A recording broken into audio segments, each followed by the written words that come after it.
Continue मध्ये calcarea carb. Fear position to lose his lucrative, आपली प्रतिष्ठा उपजीविका गमवण्याची भीती. बोस्टर स्क्वेंडर्स थ्रू ऑस्टेनेशन, बडाईखोर दिखाव्यासाठी पैसे उधळणारा. बॉरोविंग फ्रॉम एव्हरीवन, प्रत्येकाकडून उसने घेणारा. असा हा कॅल्केरिया कार्ब असतो. चला पुढचं. तो असं समजतो की लोक त्याच्याकडे लक्ष देत आहेत, त्याला पाहत आहेत. तो नेहमी आपल्या पोझिशन किंवा स्टेटस बद्दल खूप जागरूक असतो. रिकामे बसले की त्याला दुःख होते. तो उसने पैसे घेतो आणि दिखाव्यासाठी खर्च करतो. पण आपल्या इगोमुळे तो कधीच कोणाकडून उपकार घेत नाही. तो कोणाला कधी स्वतःसाठी विनंती करत नाही. तो नेहमी प्रयत्नशील राहतो. तो असा विचार करतो की जर मी काम केले नाही तर मला खाण्याचा अधिकार नाहीये.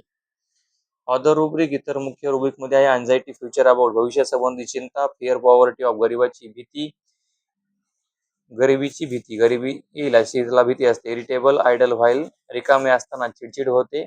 इगोटिझम, अहंकार असतो.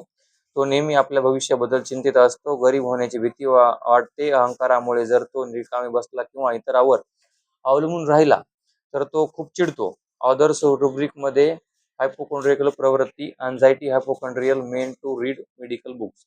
हायपोकॉन्ड्रिकल, चिंता, सतत वैद्यकीय पुस्तके वाचण्याची आवड. लाईट डिझायर फॉर, प्रकाशाची इच्छा. फिअर ऑफ इम्पेंडिंग डिसीज, आजार होणार आहे अशी भीती. डाऊटफुल ऑफ रिकव्हरी, बरे होईल का याबद्दल शंका, निराशा. कॅल्केरिया कार्ब रुग्ण हायपोकॉन्ड्रिक असतो. त्याला नेहमी वाटतं की तो आजारी आहे. तो असा विचार करतो की मला असा आजार होऊ शकतो जो कधी बरा होणार नाही. त्यामुळे तो सतत काहीतरी वैद्यकीय पुस्तके, लेख किंवा जनरल वाचन करतो. औषधाची माहिती शोधत असतो. अदर रुब्रिकमध्ये भूतकाळाशी निगडीत. ड्वेल्स पास्ट डिसॅग्रेएबल ऑकरन्स, भूतकाळातील अप्रिय प्रसंगावर सतत विचार करत असतो. Dwells grip from past offence, जुन्या अपमानामुळे दुःखात राहणे. ड्वेल्स रिकॉल्स डिसॅग्रेएबल मेमरीज, जुन्या अप्रतिम आठवणी वारंवार आठवणे. अशा रुग्णाला भूतकाळातील त्रासदायक प्रसंग सतत आठवत राहतात.